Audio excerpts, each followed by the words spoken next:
கடந்த 3 மாதங்களுக்கு முன்பாக திறந்து வைக்கப்பட்ட பெண்ணையாற்று பாலம் சுவடில்லாமல் அடித்துச் செல்லப்பட்ட காட்சிகள்தான் இவை.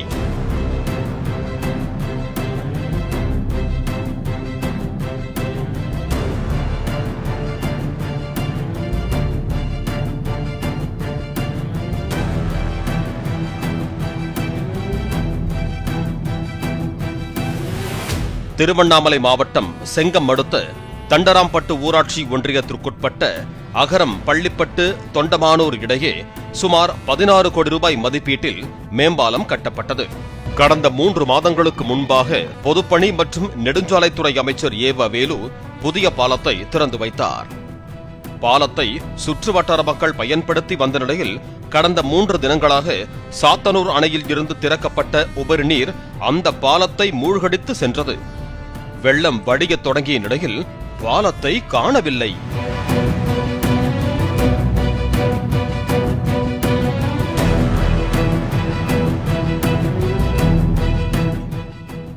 வெள்ளம் வெகுவாக குறைந்த நிலையில் பாலம் இருந்த சுவடே இல்லாமல் மொத்தமாக வெள்ளத்தில் அடித்துச் செல்லப்பட்டிருப்பது கண்டு அப்பகுதி மக்கள் அதிர்ச்சி அடைந்தனர்.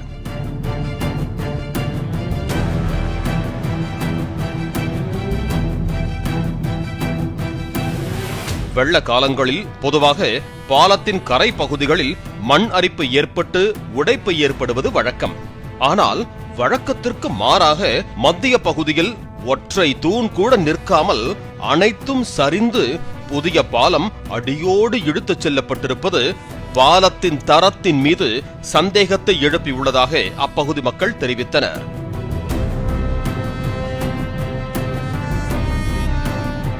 இதுகுறித்து சம்பந்தப்பட்ட அரசு துறை சார்பில் விளக்கம் அளிக்கப்பட்டுள்ளது.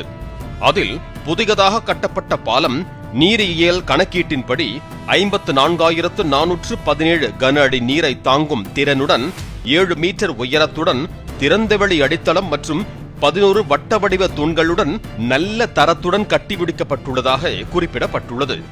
சாத்தனூர் அணையிலிருந்து வழக்கமாக வெளியேற்றப்படும் உபரி நீரின் அளவை விட 4 மடங்கு அதிகமாக, அதாவது 2 லட்சம் கன அடிக்கு மேல் தண்ணீர் திறந்துவிடப்பட்டதால் அணையில் இருந்து 24 கிலோமீட்டரில் அமைந்திருந்த இந்த புதிய பாலத்திற்கு மேல் சுமார் 4 மீட்டர் உயரத்திற்கு தண்ணீர் பாய்ந்தோடியதாக குறிப்பிடப்பட்டுள்ளது.